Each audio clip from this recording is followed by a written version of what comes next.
Come on, come here, come a little closer. Today's guest is a voice of grace, a vessel of healing, and a legacy of light.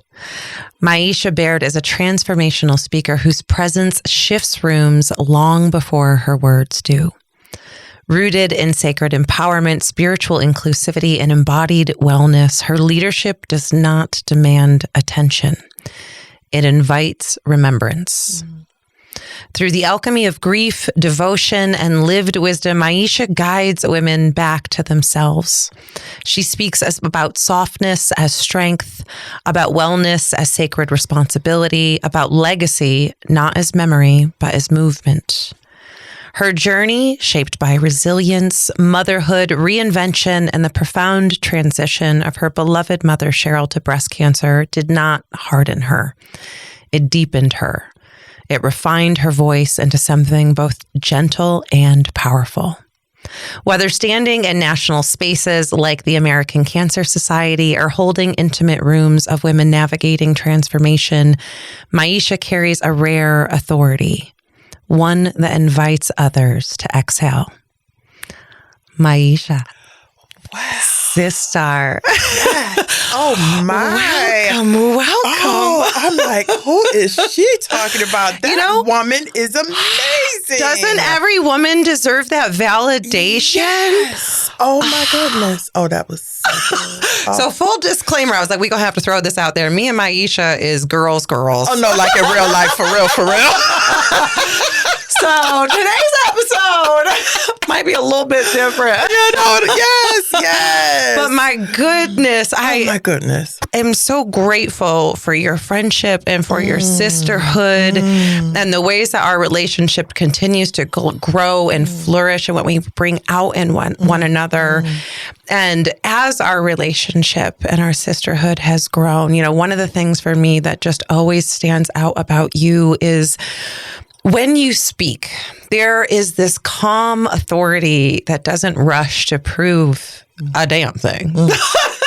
Not a damn thing. And I can't help but wonder how much of that was first formed in conversation with your mother and how much of that was reborn after she transitioned. For you, when did you realize that your voice carried healing and it wasn't just words? It wasn't until after mommy exhaled. It wasn't until after my tears fell on her face because I knew after that last that was it. Yeah. And it was like the oxygen was taken out of me. I had to remember to inhale myself, And one thing about mommy said what she meant and meant what she said and didn't give a care who didn't like it. Yeah. And I knew that if I was going to make it in this world with this new and different and evolved relationship with mommy being on the other side, that I would have to give myself permission to use my voice, not to people please anymore. We let that go. Not to perform, although I'm a poet. I didn't let poeting go, but the performance of it, I let go. And now I say what I mean, and I mean what I say unapologetically. And the caveat is that I wasn't doing it when mommy was here. Yeah. Because mommy was my greatest protector. Mommy told me that only God loves you more than me. But then I had to learn, okay, mommy's on the other side. Now you have to be that mama bear for yourself. Yeah. it's a profound moment, you know, and for you were so blessed and are so blessed to have a mother that loves you so deeply. Oh, what a blessing. And I think about the way that shaped you as a woman. You know, there's so many women out there who don't have that in their mother and this strength that you carry. But for you, it's really wrapped in this beautiful softness. Now, make no mistake, it's nothing to be played with. You are Cheryl's daughter. Yes.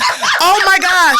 Let me tell you. Can we talk about softness? Yes. Can we talk about being Cheryl's daughter? Ooh, yes. You know, I wore my lipstick for her today, right? Yes, red lipstick. I love that. I love that. Well, hence the tears. That was my intention. And I said, okay, Mom, if I'm going to get through this, I can't wear red lipstick. So thank you for wearing it for Mommy.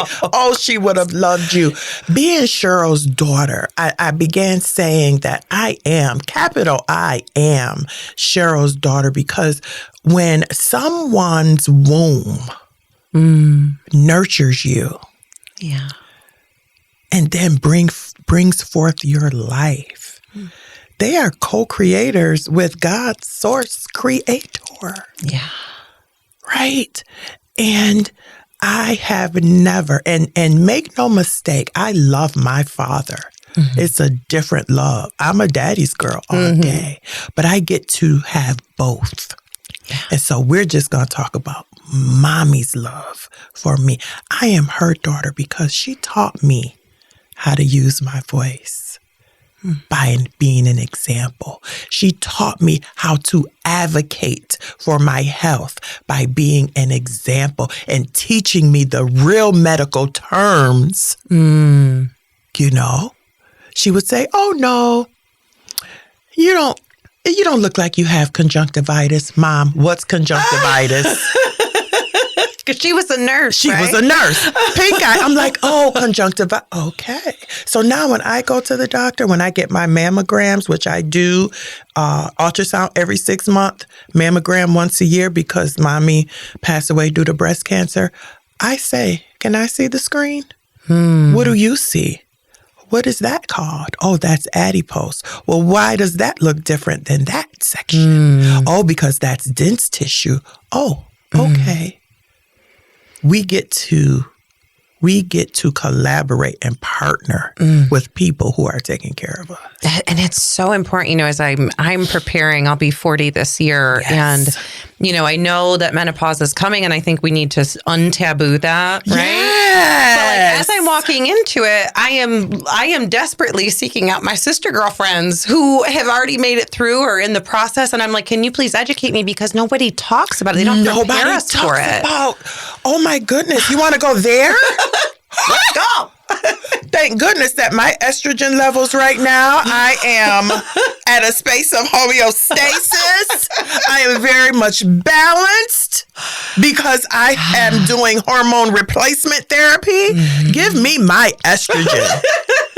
I want my elasticity. I want my brain not to be fogged. I want my mood to be stable, because the older we get, our bodies say, okay, you're not going to have any more children. So therefore, we're going to reduce your estrogen level. Right. So our bodies are doing what God's source creator created us to do. But the hot flashes and all the side effects is like, help me somebody. Yeah. So although I embrace it right now because I have arrived, honey, I'm 53. And looking fabulous, I might add. 53. So it's a blessing to come to that auntie age, right? Because I'm a whole auntie out here, right?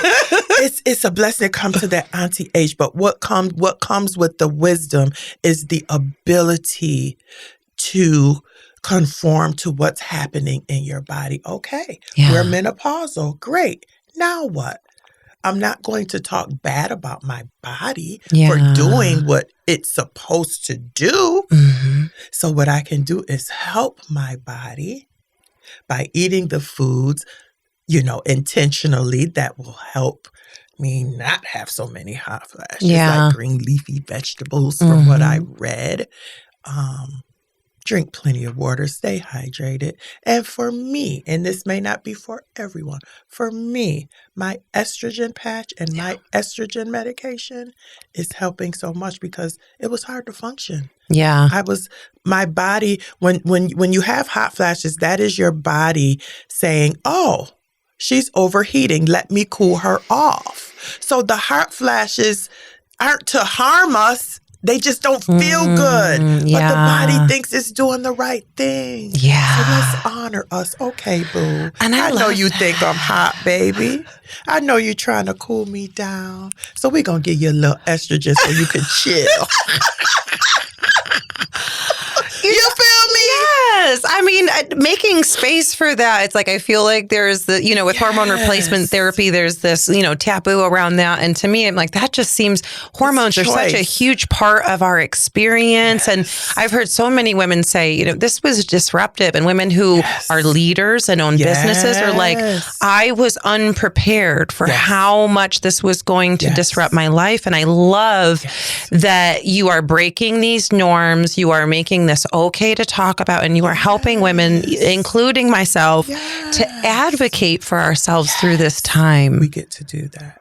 I love that We for get us. to ask all of the questions. Yeah, and as we're going through this journey, we're transforming, right? Like we're evolving, not just physically, but mentally and emotionally. And I love how you embody all of yours. So, have there ever been a moment that you had to surrender a piece of yourself in order to become more fully yourself? Absolutely. Oh, that version of myself. I love her because she got me here. Yeah. Let me tell you what I had to surrender. I had to surrender what people think of me. Oh, say that again. I had to surrender being attached to what other people think of me. Now, I'm like, oh, that was their experience of me. Yeah. Okay, I'm going to let them have that because I am at this season of my life where I am no longer proving my integrity, my character, my love, my loyalty to anyone ever again. And I love that for you. I love that for me. It's so yummy. Oh, it just gives me chills because guess what? If you don't know me by now, what did the song say? You will never, never, never know me. Yes. And then they, No, that is over because I will be on global stages.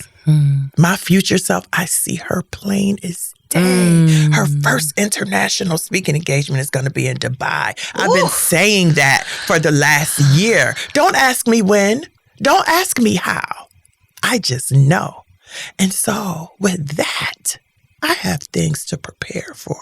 Yeah. And worrying about what people who don't want to play with me, who don't want to get in the ring with me, who don't want to rock with me, think about me. It's a waste of time. It's a waste of time. Because I'm playing with who's playing with me like you. Yes. I'm connecting to who wants to connect with me. Yes. And when you get to shed and purge everything that no longer serves you by way of people, places, and things, and thoughts. Yes, that's where it all starts. People, places, things, and thoughts. Oh my God, that's where the magic is. That's the frequency. Yeah. That's the wave that we ride. And then all of the people who are supposed to be in this season of your life to help elevate you, show up like you did for me and I did for you, because this is reciprocity. Yes. and so natural, right? Like it's just a very natural reciprocity. Yes. And in that, I've watched you set new boundaries for yourself, and I've watched you go through a couple things. Yes, you have. So beautifully. Oh. So powerfully. Woo. And one of the things about you that I be clocking, baby, is your ability to speak truth to power without losing your alignment in who and what you truly are, which is a vessel of love and light. Absolutely. How do you speak that truth so gently without shrinking it? You don't shrink it Not either. anymore. Because I used to shrink it. And that version of me, again, that used to shrink, and I had a habit of putting people on pedestals. Oh, she's this, and so she would know better than me. She's this, and she would know better than I. No, ma'am, and no, sir. I am an expert at what it is that I do. And I am still open to learning what it is that I don't know. Yeah. So I'm an expert at what I know. Right. I'm not an expert at what I don't know, but what I do know. And if somebody else is not an expert at it, they're an expert at something else. I encourage you to listen to me because I'm telling you something real, something true, and something valuable. Yeah. But when people don't value your voice, that's when you really have to rise up. Yeah. Especially if you have no choice but to communicate with said person. Yeah. Don't let anybody shut down what it is that you have to say. It's called crucial conversations. We get to have them. Yeah. And you don't get to tell me that you're this. For instance, I'm a lawyer. I know what this means. Yeah. And I'm an entrepreneur. And I know what it means to us, which is a whole different definition than Google, than the Oxford Dictionary, or any other source that you look up. Because you want to know why? I'm living entrepreneurship, not you. Yes. I love that there's this this confidence, right? This quiet knowing. And I think that's when I look at so many women who are still kind of wrestling with this, I want to please them, or I don't want them to abandon me, or I don't want to be inconvenient. This is my new fun thing. I'm be like, I am an inconvenient woman. Please get used to that. Please. But it's like they don't want to be inconvenient. And the way that you are able to so gracefully acknowledge things, speak truth to power without limiting it, without shrinking it, and also do this in this kind of like cocoon of love. And on a very small scale, I even got, this is what I love about our sisterhood. You corrected me on something last week that I hadn't even thought of. Yes. That just didn't even register in my mind. And like when you did, this light bulb went off for me where I was like, oh, I just didn't see it that way. But now that you say it, I see what you're saying. Yes. And there was this safety in it that I didn't feel judged. No. I didn't feel like I was in trouble. Nope. Like I know my intention, right? But there was this beautiful kind of accountability because you know my heart. Absolutely. And you want people to always see me in that light. And that is this piece of sisterhood that I feel like has been so lost through the years is how do we hold each other accountable to our greatness with love and with light? One of the things I learned from being on Lisa Nichols' campus is the word criticism has got to go. Right? I love that. And you're on the campus now too, so you know this. The word criticism, we don't use that anymore. It's up level. Yes. I was teaching a class last evening. I did a workshop last evening, and I was teaching them how the word criticism is so abrasive, and then to put constructive in front of it. So you're going to construct my pain? Because to criticize criticize someone, that carries a negative connotation. And then to do it constructively means I'm going to think about how to tear you down. Right. What in the heck is that? Who came up with that? Who came up with that? Society says, well, you need to be able to take constructive criticism. No, I don't. No, I don't. But what I can take is redirection and explanation with loving kindness. Right. Let's do it this way, and here's why. Right? Yes, absolutely. That's an up level. It's teaching, right? It's teaching. Yeah. Now, I'm open to that. Up level me. Please tell me how I can make what I'm already doing better. But don't criticize. Criticism is that you shouldn't do it this way. Right. Up level is consider saying it this way. Yeah. The difference. Completely different. And the way received. And the way so received. Different. And as women, let's be kind to each other. Let's speak to each other with loving language. Yeah. Loving language that uplifts each other. Yes. I couldn't imagine causing you pain. Just the thought of, I can't even wrap my mind around causing you harm, pain, for any of my sister friends. Yeah. Some of which my relationship with them, I'm noticing a shift. And when that happens, we get to notice it. We get to accept the information that we see. We don't have to judge it. We don't have to give it a charge. I'm still practicing. I haven't fully arrived. We're all work in progress. We're all working because I'm like, well, why didn't she invite me to that? Or why didn't she? And then it's like, hold on, Maisha. You're telling yourself a story. Remember that your friends do love you. Yeah. And maybe something in them has changed. Because you've definitely changed after March 15th, 2023 at 4:13 a.m. And some people love me unconditionally, and some love the version of me prior to my mother's passing, who they will never, ever see again. Yeah.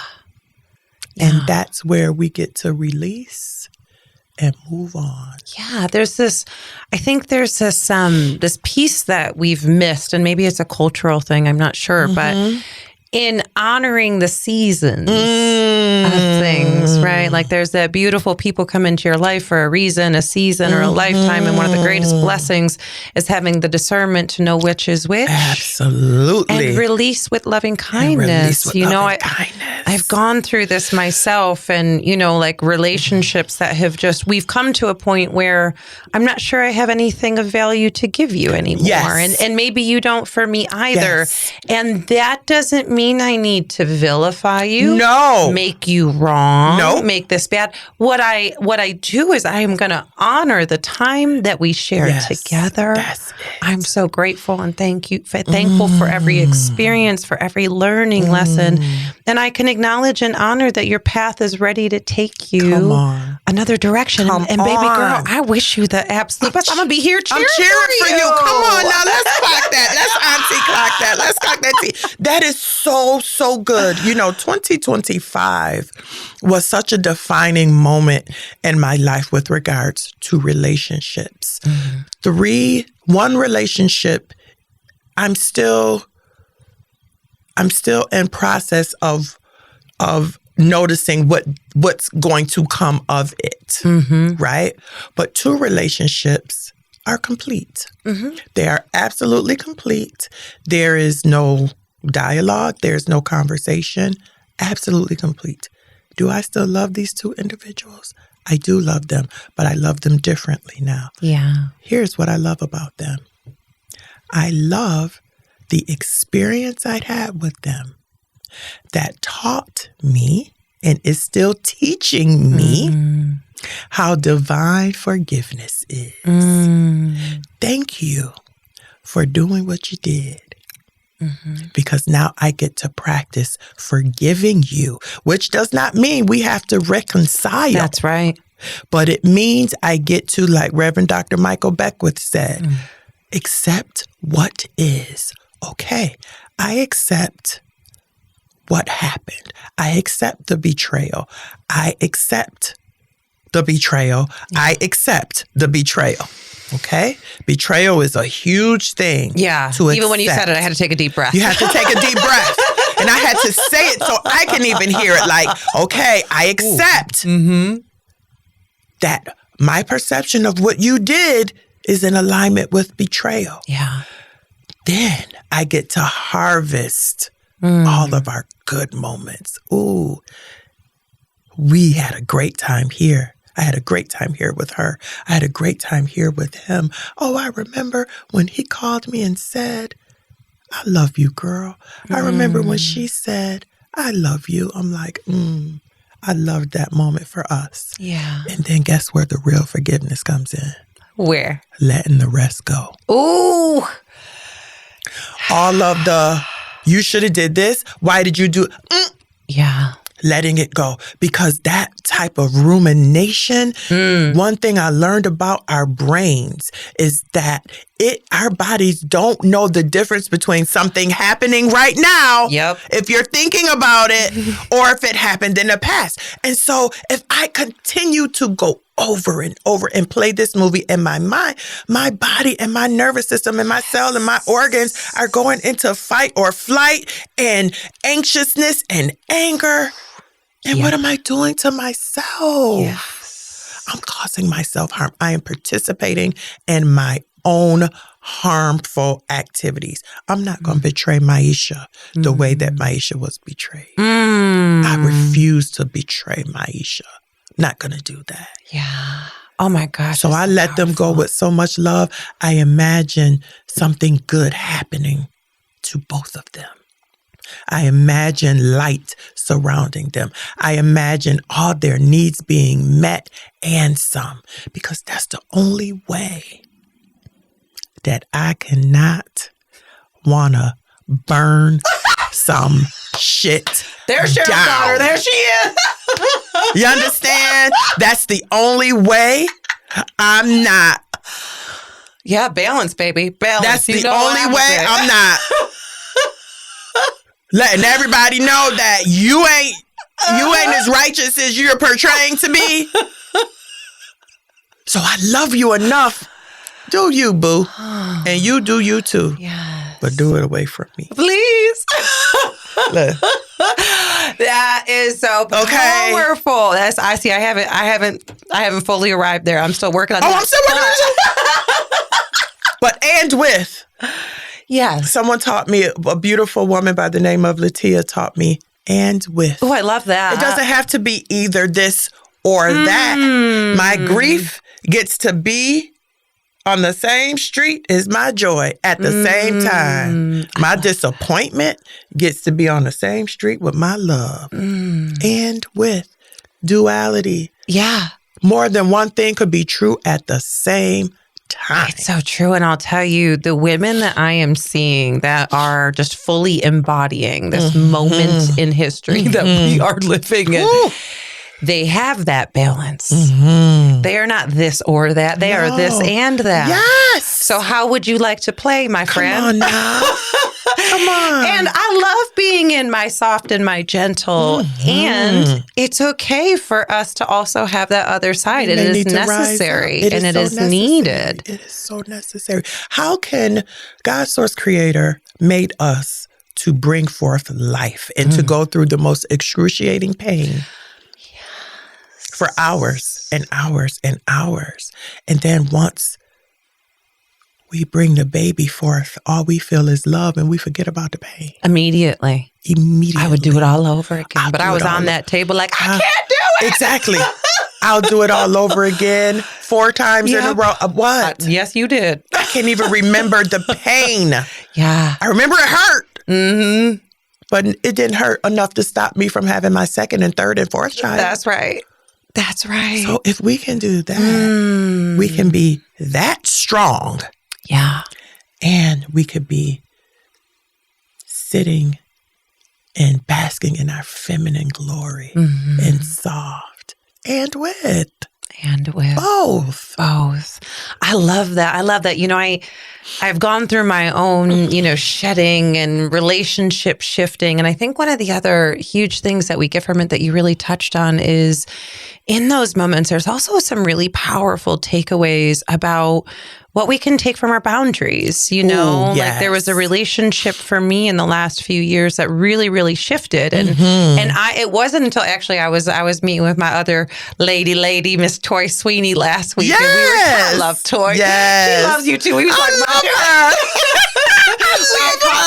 We was having the time of our life. Yes. And we were talking, and I said, I think there was something that she brought to my attention that until she said it out loud, it didn't click for me. And she said something. I said, hold on, run that back. And she said it again. And I said, oh my goodness, you just pieced these things together for me. There was still a little bit of anger. There was still a little bit of almost resentment. And I don't like that energy either, but it was almost unfinished.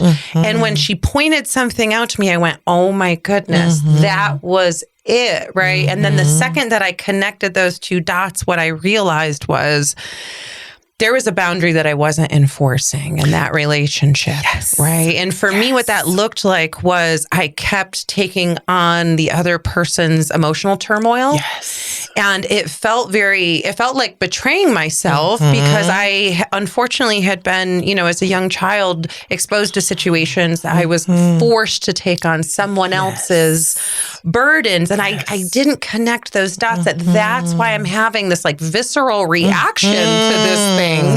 Because it's not actually this thing. This thing reminds me of this thing. And now that I understand that, I can release it with so much love and that resentment. Like it was like instant. It was gone. Isn't that amazing? So powerful. Isn't that amazing? And I love that Toy brought that to your attention, because one thing I notice about humanity is we expect perfection from other people.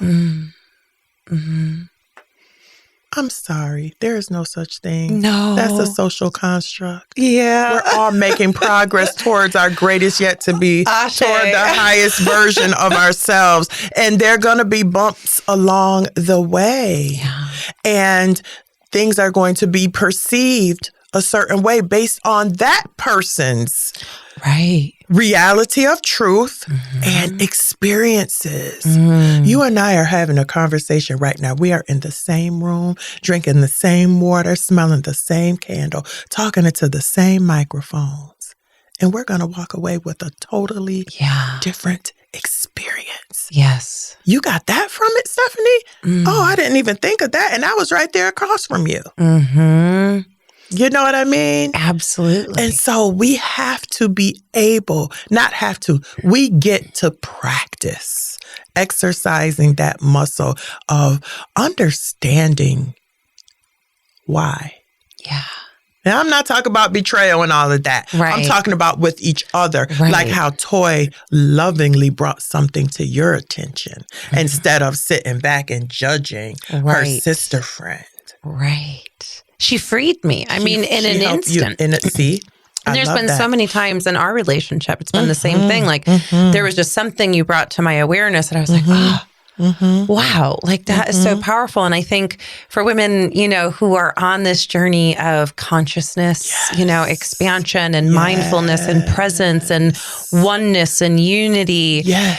What a gift, what a gift it is to even have been blessed with this consciousness and to be able to walk this world, because it is a crazy world out there right now. And thank God we have this. I also feel like in that there is a bit of responsibility. And what does that mean to you? What is that saying? Many are called, few are chosen. Yes. Some people have been chosen to raise the vibration of the collective consciousness of humanity. And we recognize each other. We do. Right? From a mile away. We recognize each other. It could be a word, like the word consciousness. When someone says that, I'm like, What'd you say? What'd you say? We have like little dog whistles, right? Yes. It's like, tell me more. Man, when I hear the word alignment, I'm like, really? Ooh, and yesterday we were talking about mind-heart cohesion. What? You know about that? Tell me more. Oh, you know about neuroplasticity and how we can rewire our brains? What? You are my people. Yep. Like, and everyone, like my baby girl, she is an evangelist and she is a soldier in the kingdom of Jesus Christ, right? And me and her have very different spiritual practices and spiritual paths. Yeah. Very different. However, she talks to her people. When she talks, her people lean in and say, ooh, right. I want to know more about that. We all have a path and width. And with that spiritual inclusivity. It's okay. I can go to my daughter's church and praise and worship and feel the presence of God's source creator. Oh, I can go to the mosque or the masjid and make salat with the Muslims. I can meditate with the Buddhist. Namaste, sister. Yes. What? African spirituality. Oh, yes. I love that so much. I love my crystals. I love my sage. I love the ancient wisdom. Yeah. I love the new thought teachings of Reverend Dr. Michael Beckwith. Yeah. I love it all. Yes. We get to have it all. We don't have to choose. People like us don't have to choose. Now, some people feel like, no, my way is the best way. This is the way, and everybody else is wrong. Okay, you get to have that. I don't have to have you. I get to say you get to have that. Yeah. I don't have to be upset about that because I know what I got going on over here because I love you. Yes. I don't care who you pray to. I love you. I see your humanity. Yeah. And that consciousness that you pray to, that's the God of your understanding. Yeah. You get to have that. It's so true. I feel like you and I share this immediately. Like when we first, like many years ago, had these conversations. Girl. And I was just like, we knew we were safe in that. And it was so relieving because I grew up in the church, like a lot of people, you know, and there was just some personal issues that I had. Yes. And likewise. If God can see through me, and I know he can, like, what am I doing? I keep showing up to church and he knows I'm wrestling and I'm struggling and it's not authentic. And I needed to go on this journey. And for 15 years, I went on this spiritual journey, exactly what you're talking about. I said, you know what? Let me experience Islam. Let me experience Buddhism. Let me experience Taoism. And what I found changed my life. Tell me more. Because what I found is that it didn't matter whether you were looking at religion or philosophy or ancient indigenous practices. The same truths run throughout, period. Come on. Come on now. We're gonna come on now. So I couldn't ignore that. No. And then the culture, right? The experiences are so different. And I was like, oh my goodness, do I have to just pick one? Because I get so much out of all of them. Too. Even Hinduism, the storytelling in Hinduism is incredible. And maybe I don't necessarily believe, that there's a Ganesha running around, but what Ganesha represents, for those that aren't familiar, Ganesha is the elephant head on the human body. And there's a beautiful story behind it that I would recommend everybody just reads because I think it's a beautiful story if you just take away the lessons from it. But what he represents is overcoming obstacles and adversity. Come on. Right? So it's like for me, it was like, when I thought of God, I was like, I want to bring that power in because my life has had a lot of adversity. And I felt like Ganesha really spoke to me, And then when I found Sufism that, oh my goodness, just spoke to my soul on just beyond a cellular level, on a soul level, it was like I'm looking at this and there's the 99 names of Allah in Islam. And there's a facet that talks about overcoming obstacles and adversity in the 99 names of Allah. And I'm like, come on. It's all in there. These collections. These collections of scripture and these divine and holy books, the Holy Quran, the Holy Bible, oh my goodness, there's another book and the name escapes me, but it'll come up. These pieces of literature have so many stories and they're all stories. Yeah. They're all stories. Yes. They're all stories. And for my baby girl, the life of Yeshua ben Joseph, Jesus the Christ, is what she resonated most with. Yeah. For me, I don't see God, source creator, I'll say God, goddess, source creator, as a masculine thing. So instead of saying he, I'll say spirit. Yeah. Or Father, Mother, God. So how can God be a man when a man has to come through a woman to even be a man? Okay, girl, you gonna see you starting something now. So I cannot reference God, which society made a masculine term. I can't reference Allah as a he and not include the she. It's so true. And so instead, I'm just spirit knows. Yes. God, goddess, source, creator knows. And Dr. Reverend Michael Beckwith teaches us that God lives in, yes, and through us. all of us. What does that make us? And I'm done. I was going to say, well, we are right at time. So I will leave y'all with that.